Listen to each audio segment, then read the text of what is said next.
Hi, I'm Quinn, and I'm autistic. And this is Autistic. Last week, a few minutes into the video, I reeled off a mildly witty comment about folks I thought were going to leave silly comments on the video before they even got that far in. And the internet did not disappoint. So this week I'm getting it in even earlier, right at the beginning, because the title I've chosen this week might get them typing before they even get this far. I know it's got the words toxic and masculinity in the same sentence, and I know they're trigger words for a lot of fragile souls. But do think before you post. Look beyond the trigger words to the meaning of the sentence, and you might not look like a knob later. But if those potential raggy commentators would care to watch to the end, they might see that this isn't an attack on men or masculinity at all. I am one after all. But I do want to examine the role of masculine stereotypes in our perceptions of autism, both historically and in the here and now, and how, in my opinion, they haven't helped us one bit. So, why not get yourself a nice cuppa, park your bum down somewhere comfortable, and join me for a chat about the often toxic relationship between masculinity and autism.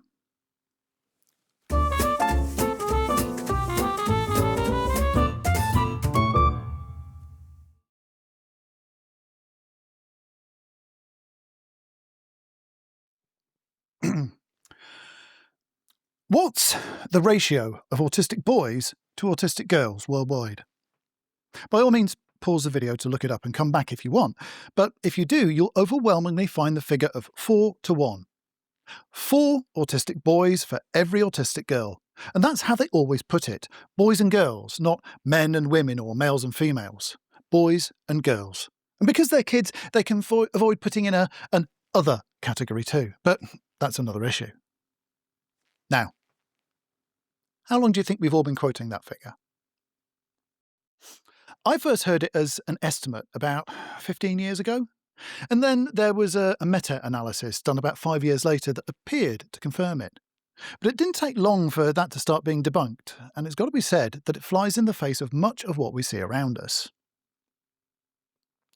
Last year, the CDC came up with a new figure, for the US at least, of 3.4 diagnosed boys to every girl, but even that's difficult to believe when you see what's going on around us and hear from diagnosticians themselves. Most of my contacts doing adult diagnoses are in Europe, Canada and Australasia, but they all tell me similar stories.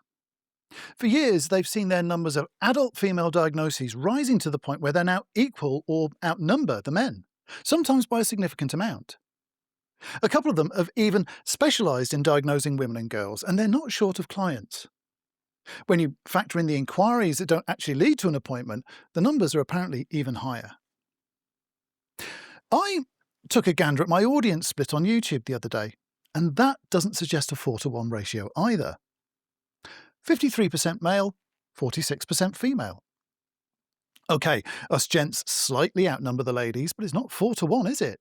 More like 11 to 9, approximately. So nearly equal there. Even look at other creators in this autistic space, not only here on YouTube, but on blogs, podcasts and social media, and see how many of them are not men. We've even got female autistic stereotypes now. Pixie dream girls and blue-haired activists spring to mind immediately. Yet the impression that there's 4 of me to every one of them persists, and it's done real harm. About 5 years ago, I made a video about some of the barriers women face getting a diagnosis then, and I rewatched it a couple of days back whilst I was prepping for this video. And sad to say, it's as valid today as it was then. I've lost count of the women who told me that they've delayed seeking diagnosis, or haven't bothered at all because someone discouraged them right at the start, using the 4 to 1 statistic to support their argument. Then there's those who got as far as the psychiatrist, only to be told they might have all the characteristics of autism, but because it's so rare in girls, they probably weren't, and got sent packing. Now, we've all heard the excuses about how it's more difficult to spot in girls because they're more social and all sorts of other plausible-sounding codswallop to gloss over the truth that autistic women and girls have been routinely denied diagnosis for years on the basis of that dodgy statistic alone. And whilst things are getting better, it's still influencing clinical decisions. As is another stinking pile of horse manure known as the extreme male brain theory. This one hurt both men and women alike, although in different ways. For the ladies, it's pretty obvious how it hit hard. In brief, this was a theory proposed in the early 2000s that suggested some very odd ideas about gender and our brains. In short, it tried to revive 19th century theories not much more credible than phrenology, and gave it a 21st century lick of paint by telling us that personality traits are gendered in the first instance, and that autistic folks had more than our fair share of some of the masculine traits. Specifically, it told us that systemizing was a masculine trait and that autistic folks were extreme systemizers. Ergo, autistic people had extreme male brains. I don't think I need to tell you the withering effect this had on the availability of diagnoses to women and girls for the few years that it was taken seriously.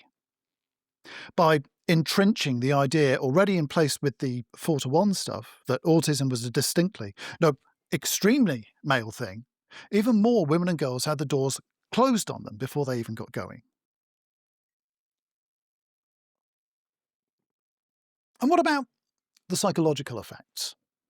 I'll come to how it hit men and boys later, but for now, I hope you can appreciate the psychological impact of that theory on many young women who had or were seeking a diagnosis at the time. Not every woman took issue with it, and for some, it actually confirmed something they already knew about themselves. But I've been told more than once how some women found being told that they were more masculine than the average boy in their class or their workplace was tremendously hurtful. Like most autistic folks, they'd already suffered terrible rejection over and again, even without a diagnosis, and had failed to form the friend groups they wanted and which society expected of them. To be told that the diagnosis they had or sought meant that they basically had boys' brains only seemed to alienate them further from making the connections with other girls and forming the peer groups they had so far been excluded from. I'll not say much more on how women have been impacted by the male bias evident in the autism academic establishment because it's not my place. I can tell you it exists, but it's for women who felt it personally to explain it with more nuance, more authenticity and feeling than I ever could. But what about the impact of masculine archetypes and standards on boys and men? That I can talk about. I'm a walking, talking autistic stereotype. Not because I'm some sort of uber autist that ticks all the boxes, but because I fit the picture most people have of autism these days. I say most in a qualified kind of fashion because some folks still have some very distorted ideas, and we have to bear in mind that in some countries, their governments and many of their people still think that autism is linked to intellectual disability. But when you weed out those outliers, I kind of represent what most Western folks imagine an autistic adult to be. I'm male, I'm white, and I'm reasonably well educated. I love science fiction. I don't like sports. I'm fussy about what I eat, what I wear, where I sit and who I talk to, and I rarely make eye contact when I do talk to you. And I know my way around a computer. But when that extreme male brain guff started doing the rounds, it made me feel very peculiar indeed. See, I was in my 30s by then. I wasn't a child. I had a distinct adult identity already, and if there's one thing I definitely didn't think I was, it was hypermasculine. Quite the opposite, in fact. I was, and still am, a very gentle man, and that got me teased something rotten when I was growing up. I didn't like rough games, I never got into fights, and so my clothes never got torn. I remember once, when I was about 10, I fell over in the school playground and tore a hole in the knee of my trousers. I was mortified and instantly scared of the beating I expected back at home. I'd seen other kids punished for wrecking their clothes, and my dad was a little more handsy than some, so I worried myself sick. Only for my mum and dad not to care in the slightest. I knew it had to be an accident because it was me, so why punish me? It had never happened before, and they knew it was unlikely to happen again anytime soon, so there was no point in making a fuss.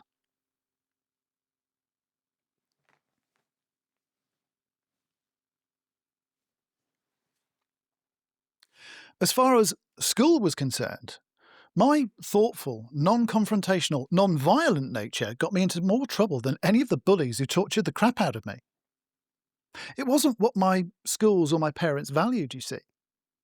They wanted all us 1970s urchins to grow up to be big, strong men with a capital M. And my unambitious, uncompetitive, and non-aggressive nature marked me out as a failure before I'd left the starting blocks.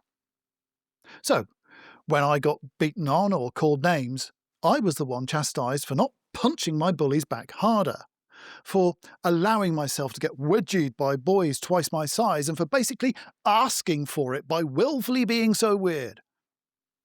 Except it wasn't willful, was it? I may have been a weirdo in their world of 1970s masculinity, but I'm a perfectly average autistic man in the 21st century.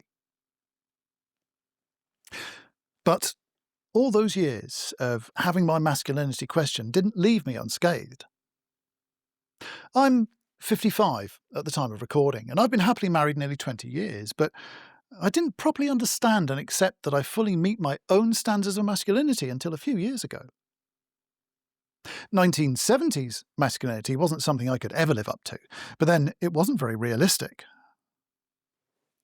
In the UK, our humour was still dominated by the innuendo of the Carry On films and their bawdy TV sitcom bedfellows.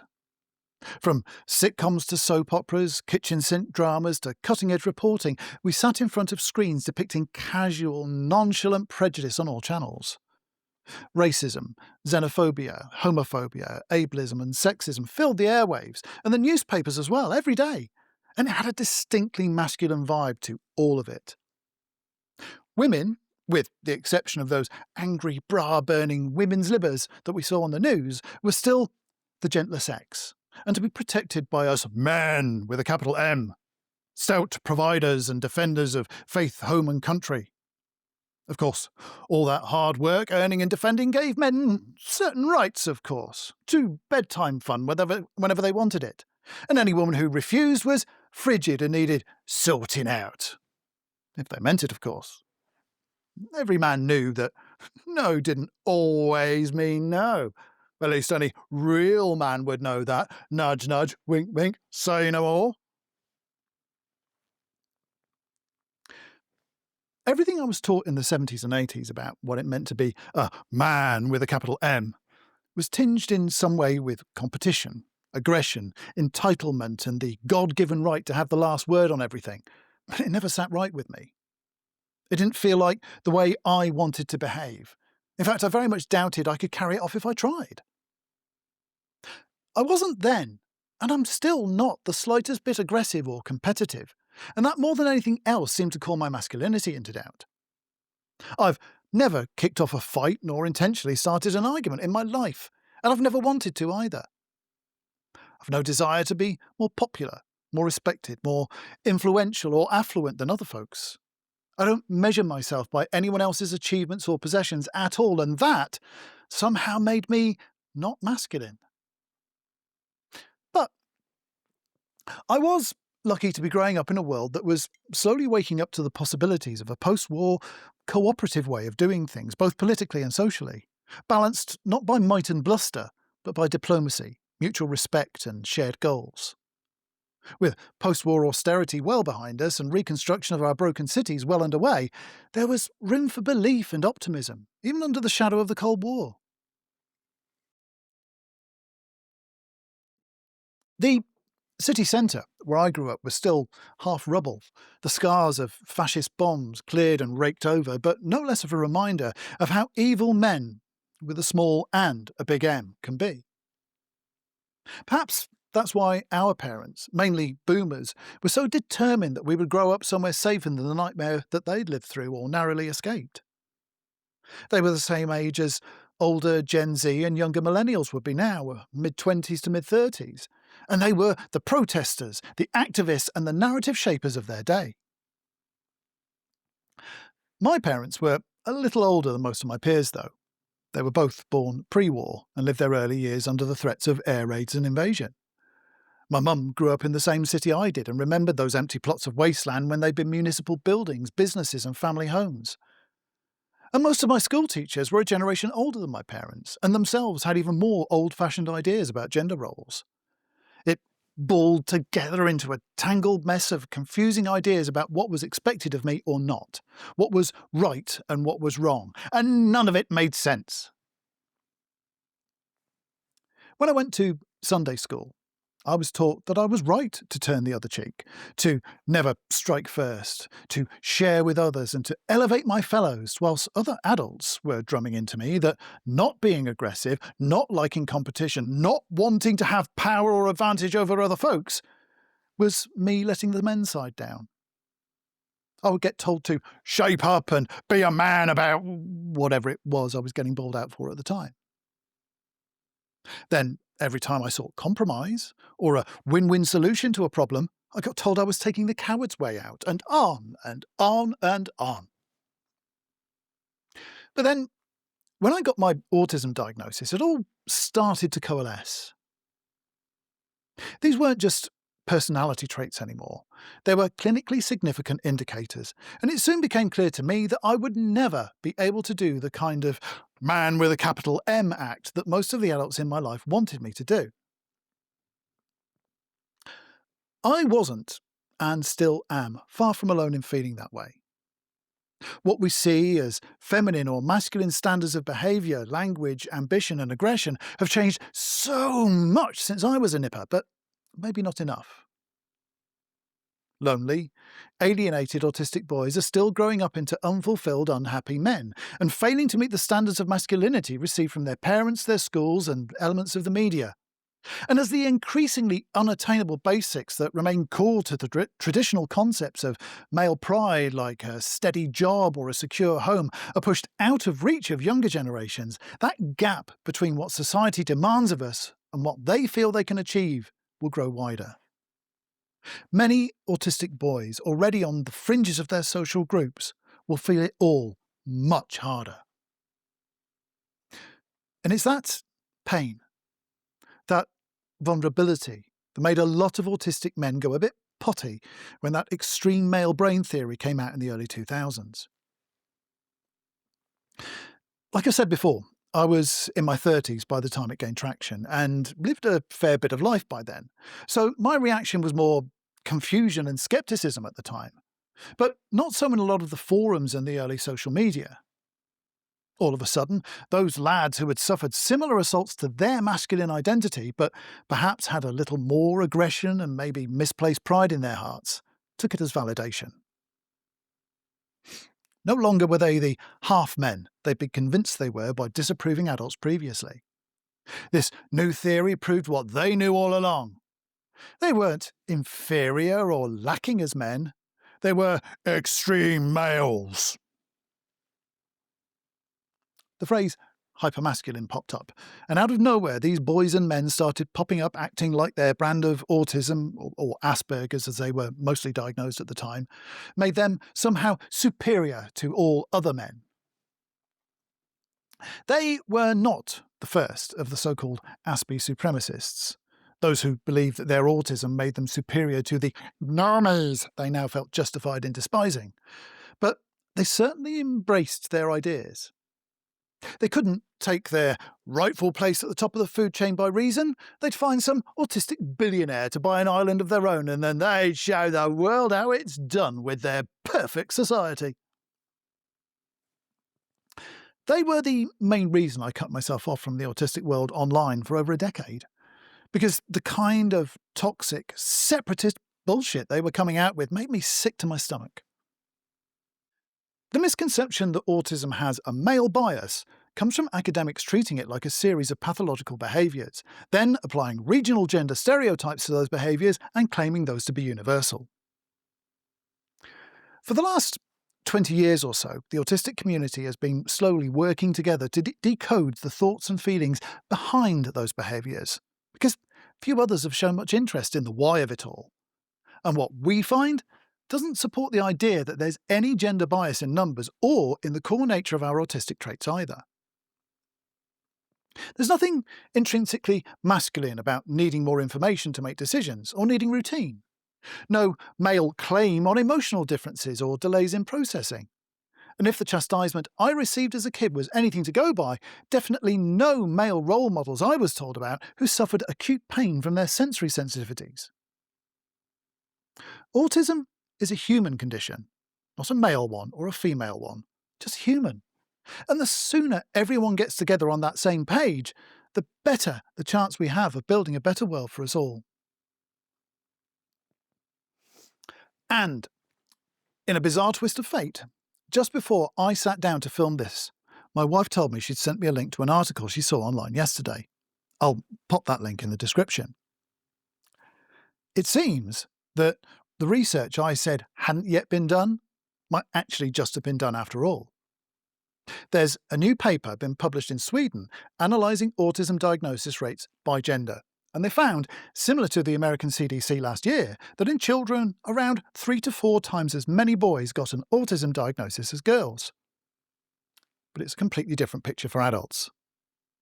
The older kids get, the closer the diagnosis rates converge until as adults, diagnosis rates end up equal for both men and women, just as I and most of the autistic community have been saying for years. Now, I'm going to pop off in a minute to do a bit specially for my patrons. Last week's extended version was available to all patrons, including free patrons, but this one will be for the paying folks only. These videos provide my only income since I was made redundant a couple of years ago, and I can only make these thanks to the support of my viewers. So if you have the spare cash and the inclination to sign up on Patreon or bung me a few quid on Ko-fi or YouTube thanks, you'll be helping me keep the lights on and making more content. There's links to all of them in the description. Now, if you'll excuse me for a moment, I've some patrons to attend to.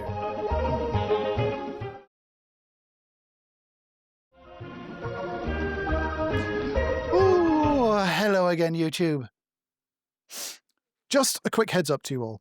I'm going to be making weekly videos for the next couple of months and hopefully permanently thanks to this simpler format actually working out okay at last.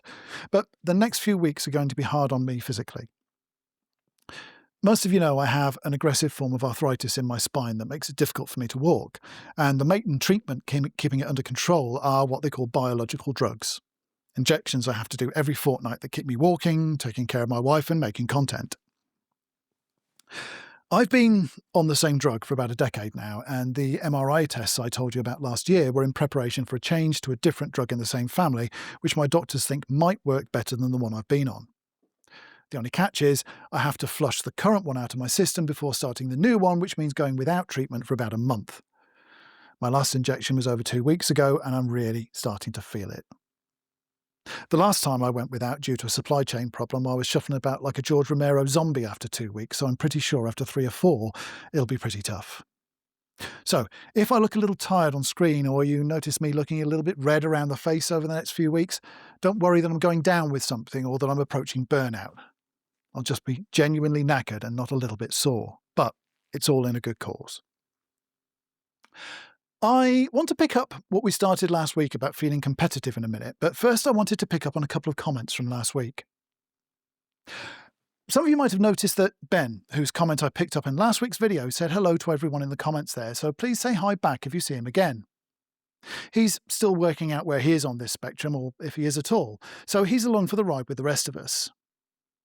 There were also a couple of folks who picked up on me saying that my diagnosis was amended from autism to Asperger's in the early 2000s. They wondered if I got it the wrong way round. Well, actually, no. Though I totally get why you thought I'd made a mistake. I've told my 1980s diagnosis story before, and I'll link it in the description if you're interested. But the TLDR version is that I was sent to the local educational psychology service in my teens, and after months of appointments, I was eventually diagnosed with autism Asperger type. This was only a couple of years after Lorna Wing introduced the idea of an autism spectrum, and around a decade before Asperger's syndrome was internationally adopted as a clinical label. 20 years later, I sought a re-diagnosis for reasons too long-winded to go into here, and by that time, Asperger's was a thing. So the name changed, that was all. And Of course, if I were to waste my time with a third opinion now, it would be back to autism again. Autistically Rose left a very good comment.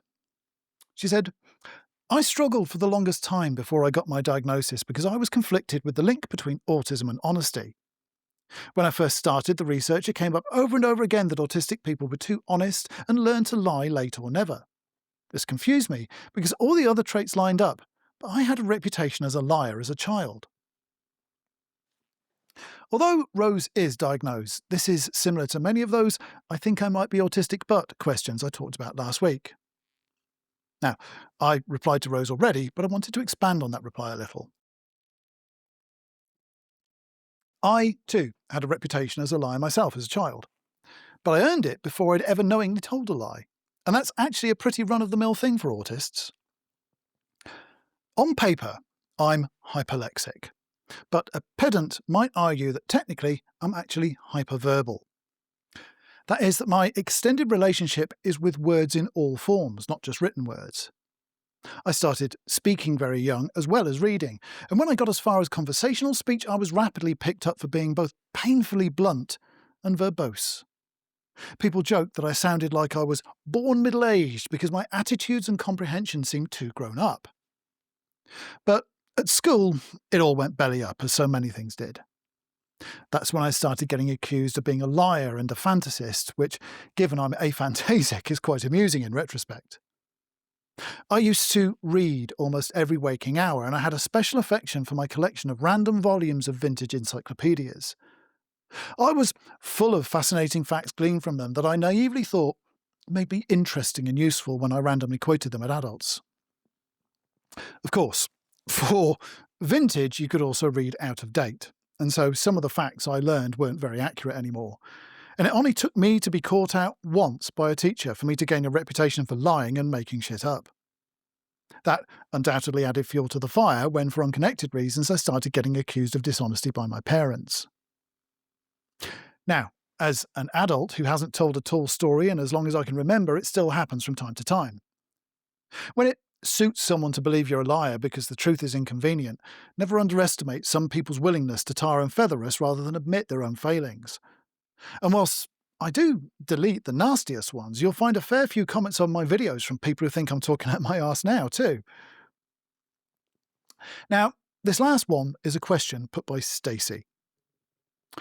When someone tells me frequently that a comment I make is deep, what does that actually mean? I'm not trying to be profound.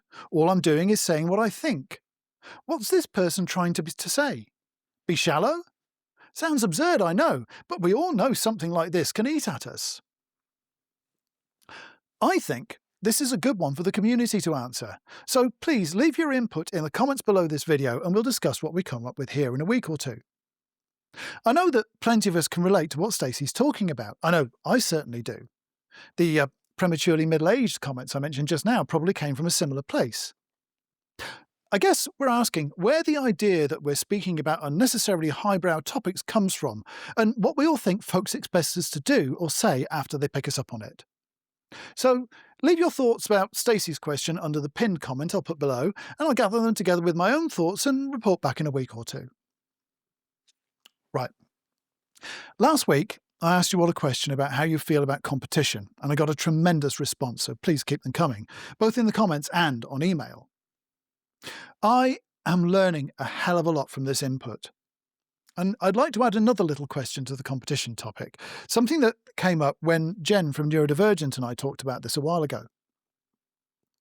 I'm thinking in particular about social games here, board games and card games mainly, the sort of things you might play with your family around the kitchen table or with friends at parties, though I guess the same does apply to a lot of online games these days too. Whether you're naturally competitive or not, does the nature of your opponents make a big difference to how much or even if you enjoy playing a game? I actually love playing those kind of cosy board games as long as they stay games. They have to be amusements and nothing else. As soon as someone starts taking it seriously or cares about winning or losing, it loses all its appeal for me. That's why all sport is off the menu for me, because folks take it really seriously. They do care who wins or loses. A lot of the reason I don't like competition is the way almost everybody's personality changes when they go into "I want to win" mode. It turns some otherwise nice folks into nasty caricatures of themselves that I don't like. For that reason, I'm very wary of playing games with strangers, and there's some people I do know well who I wouldn't dare to sit around a game board with. But there are a few people I've known who I had great fun playing with and never had a bad experience with them because all of us were on the same page. So, do you find the same? Or do the specific people not make much difference? Are there some people you love playing games with, or at least don't mind it, and others you wouldn't go near anymore? And where do strangers fit into it for you? Okay, that's enough of me waffling for this week, I think. I'm looking forward to seeing what you guys come up with in the comments this week, but until next time, I'm Quinn, and I'm autistic. Thank you for watching.